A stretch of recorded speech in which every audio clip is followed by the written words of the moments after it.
Welcome to Lifestyle Solopreneur, the community for entrepreneurs who put lifestyle first. Join your host Flavia Barris as she interviews successful lifestyle solopreneurs and shares ideas to help you find the perfect balance between lifestyle, business, and self. Flavia is an attorney, marketing expert, and founder of several online academies. She's been featured in major media, including BBC World News, The Wall Street Journal, The New York Post, ESPN Television, and more. Join us for this episode of Lifestyle Solopreneur. Hey, Lifestyle Solopreneurs. Today we get to meet with Elina. She is the founder of Dude Woof, a 7-figure brand built specifically for the doodle dog breed. After getting laid off from her 9-to-5 job, she bootstrapped her business from 0 to 7 figures in 15 months with no prior e-commerce experience, no team, and no outside investors. Elina scaled fast by focusing on niche product market fit, building a raving fan base, and using organic marketing to drive Amazon and TikTok shop growth. Now she helps founders grow profitably by building brands people obsess over. Welcome to the show, Elina. Hi, thank you for having me.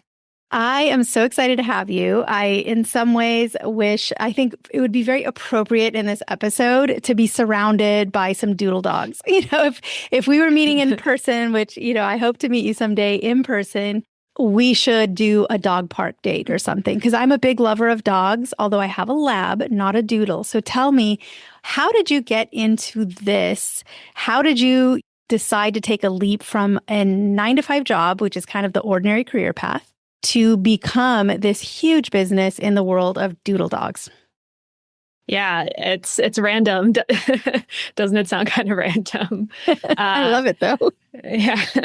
So I got laid off from my job in 2023, and I've always had an entrepreneurial bug, but we immigrated here, my family, from Ukraine when I was like 3. And so I never really saw anyone in my family be an entrepreneur. Everything was kind of about stability.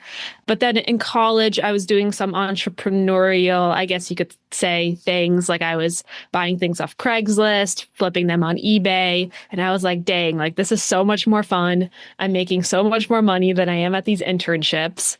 And so when I got laid off from one of my jobs in 2023, I pretty much took that as a sign from the universe that if I was to start anything, it would be right now. I was 27, single, no kids. So it was like, this would be the time. The problem is that I had no idea what I wanted to do. Like I didn't have a product idea, or I didn't know what was so special. But what kind of reframed my mindset is I read this book about building an audience first instead of focusing on the product. And that was a huge mindset reframe for me, because the way that I built my business, and I still build it, is I have an audience, which is doodle owners, and my business is built around that. And so then I started building a community of doodle owners on Instagram, Facebook group, TikTok, etc. And I asked them like, hey, like, what is the biggest challenge you have of having a doodle? And I started creating products based on the challenges that they were having, which made selling a lot easier because they actually had a problem I was solving, and just built the trust in the community a lot more because they felt like they were really involved in the process of building everything. So give us the background on sort of that first product and how did that come about? And is it still one of your products you have on inventory? I'd love to hear about doodle specific products, because I'm thinking of the obvious, like, I don't know, leashes or dog bowls or dog blankets. Like, what is the product? Yeah, you could do that technically, but that would just be a way harder sell. And I'll explain why.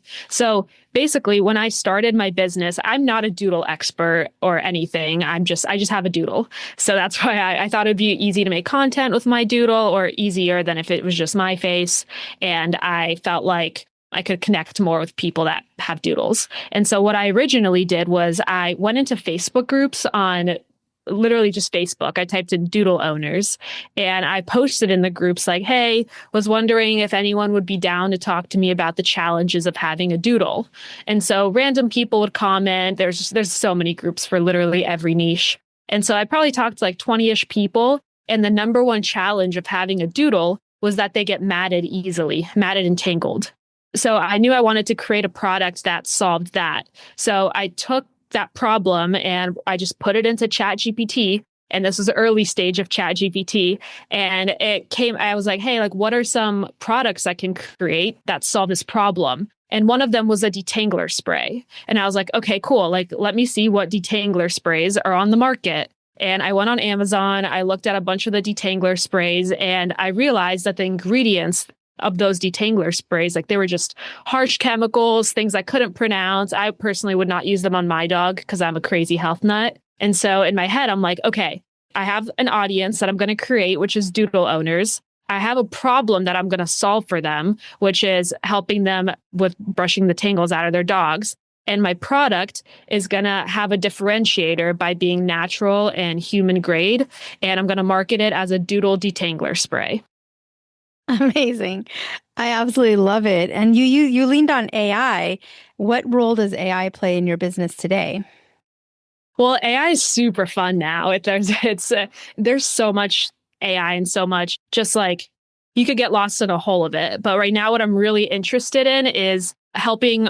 Actually, everything I solve is a problem for me, but then it helps other e-com and just other brand owners in general. So right now I'm super interested in making videos that actually look real, or they're so obviously AI that they're funny. So for like ads, having ongoing creative content that is actually easy to make. And it's been working well. One of my videos just hit 850,000 views on TikTok that was made with AI. Amazing. What Mhm. is that video? Try to paint the visual for us. So this one it's like so obviously AI, but it's funny. So it's a human interviewing a doodle, and it interviews three doodles. And the question that the human asks the doodle, what does your human do that gives you secondhand embarrassment? Oh, And gosh. then the doodle, like obviously it's like a talking doodle, so it's clearly AI, but it answers like very funny things. And so I find AI to be so cool because what it allows you to do, like that video would have cost thousands of dollars to actually create. I would have had to hire a bunch of people to make it. But what AI allows you to do now is it allows you to stay in creativity mode because it does all the like actual like tactical stuff for you. But what you need to do and what you need to be is like be creative in how you're using AI. And that's what I love about it because it lets you just stay in your zone of creativity. I mean, could you imagine back in the day, you would have had to hire the best CGI technicians, engineers, or yeah, I mean, the special Exactly. effects people. And then today, you can just come up with a prompt. Literally, you just have to like I could talk about this all day, but AI has pros and cons. The pro is that everyone has access to these tools. The con is that everyone has access to these tools. So what sets you apart, like your biggest flex now is how creative you are in using these tools and how creative you are in stacking different tools together, which is like something I'm obsessed with learning how to do for my own business and then for like other brands as well. You sound to me like the kind of person who would not have stopped at just the detangler. What was sort of the next, or what do you have planned in the future for your brand? So had that detangler, a big focus was growing it to be a seven-figure product. And during that time was able to create systems and get someone on my team to help with a lot of the day-to-day stuff. And then the second product, I went and asked my audience. I have no business creating products that I think people are going to want. I just ask them and they tell me. And so the second product was a doodle shampoo with detangling properties. So that one's cool. It has 4.7 stars on Amazon, so it's great. Like people love it. And I have two more products planned. They're both in development right now that are also going to be doodle specific. That is so fun. And maybe this, it's not really a business related question, but Mhm. how many dogs do you have? I have one. I'm not, people mistake, like I get emails all the time and just DMs, people asking me like grooming questions or vet questions. And like, I love my dog, but I'm not a groomer. I'm not a vet. I'm not like obsessed with doodles. And I say this because for anyone starting your business, like you don't have to be the expert in your space. I don't brand myself as the expert in my space. I brand myself as I'm a doodle owner just like you. I didn't like what was on the market for myself. So I partnered with smart people and I created something that I would actually use.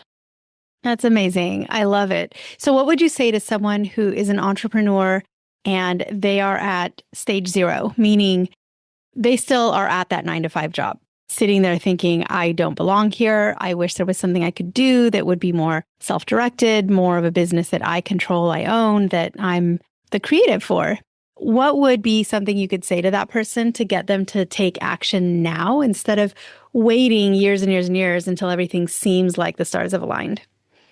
Yeah, I mean, you hear this all the time. There's like never a right time. But what I do think, the way that I recommend everyone start a business, no matter what kind, is first pick your person. So who's that avatar that you're going to target? And a lot of people are scared to niche down. But here's the thing. In the beginning, you have to niche down because there's so many other giants out there. Like, for example, in the pet brand space, if I was just a dog brand, there's a million other dog brands that have way more money than me that would just crush me in ads. The reason that I stick out is because my ads are you a doodle owner? Like all my Instagrams specifically, it's like DIY games for doodle owners. So that sticks out if you're a doodle owner. And so what happens is you niche down in the beginning and then people find you anyways, especially like I have a ton of other dog breed owners that use my products just because of reviews, etc. But it would never have grown to be this business if I didn't niche down. So start with choosing an audience and figure out what you're going to do to bring traffic in. So how are you going to build this audience base? Is it Instagram? Is it blogs? Video is going to be the fastest for building trust, but there's other ways, like theoretically you could write blogs, etc. And then the other part of this is talk to your audience as you're building it to figure out what their biggest pain points are. Because like, for example, I could have, I guess, created a leash, but it would have been way harder to try to convince someone to buy my leash. And it would have felt really salesy versus I created a product where they had a specific pain point. So it was a lot easier for me to sell this product when I'm like, hey, like you literally have this problem that I'm solving. Well, let's talk about efficiencies. You said that at one point you hired someone to assist you, and you were also really focused on systems and process. How does that look for you as an entrepreneur who started off as a solopreneur? And what advice would you have for someone that wants to break free from being a one-person show to expanding? The first thing is I think people hire agencies way too early. So my approach was I wanted to learn I want to know how to do basically everything in my business so that when I hire someone, I know that they're doing a good job. A lot of people will they'll be like, Facebook ads, I don't know. So I'm just going to hire this agency. But they don't actually know if the agency's performing well or what they're doing or which agency, because they don't know what's happening. So definitely first learn whatever you're hiring out. It should be something that you're already doing and you want this off your plate and you know how to qualify someone if they're good or not good. For me, I have one person on my team, one full-time person. And I basically taught her all the system. Everything I was doing, I taught her how to do. And we have like some contractors that come in, et cetera. But really, I don't use agencies for anything. Amazing. So what is a challenge that has happened in your business? Because I think entrepreneurs usually run into some kind of a roadblock where if it's bad enough, you feel like, should I just give up? But hopefully it wasn't that bad for you. And it was something that you were able to overcome rather quickly. But it's always great to learn from other people's challenges and just to see how they rose above them. Yeah, I'll tell you, especially in e-com, cash flow is huge. It's like you buy inventory up front. So it can be a huge roadblock because you pay the cash up front and you don't make the money for like 6 months on the whole, like you sell through the product in, let's say, 6 months. And then you have to place another order. And hopefully it's a bigger order because more people know your brand. And so it just becomes this huge loop. So that's definitely, it still is like a challenge, like figuring out like cash flow versus demand as you're growing. Like as I'm launching new products, you always need more cash.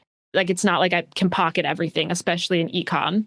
One thing that really helped with that is understanding my numbers. So that's probably one of the best things I ever did for my business is really sat down and understood like I don't want to throw out jargon in here, but like cash conversion cycle, like when am I actually getting paid? What's hitting my bank versus like the balance sheet, et cetera. Because what that allowed me to do is it allowed me to you take smart risks, you could say, like taking inventory debt, which I would not recommend anyone does unless they really know their numbers. But in this case, like if you're already selling through products, you can take debt in order to get more of that product and use your profits to launch new products because you already know that the debt you're using is on products that are definitely going to sell through.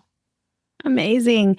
So what is it that people can do to get to know you better? I know you have a great online presence. I mean, you could probably teach a class, honestly, on how to market on social media. And for all I know, maybe that's what you do. But fill us in on where do people go to learn more about you and your story? Yeah, you can just find me on Instagram at ecom with Elina, Elina. And I'm constantly I try to document everything. Right now, I'm about to be launching 2 products. So I'm going to document my whole from development to launch of those products. I talk about different AI stuff that I'm using, just trying to help people and teach people what I'm doing. Amazing. Give us that URL one more time. And I definitely myself will go and connect because I think you're just so fun to kind of watch in what you're doing and how you're growing and where you're taking your brand. It's amazing. Aw, that's sweet. So on Instagram, ecom with Elina, Elina. Amazing. So I am so grateful to you for taking time out of your busy schedule. I know that's the one resource that none of us can just really create is time and our attention and our energy. And you're super generous just in sharing the behind the scenes of what you've done.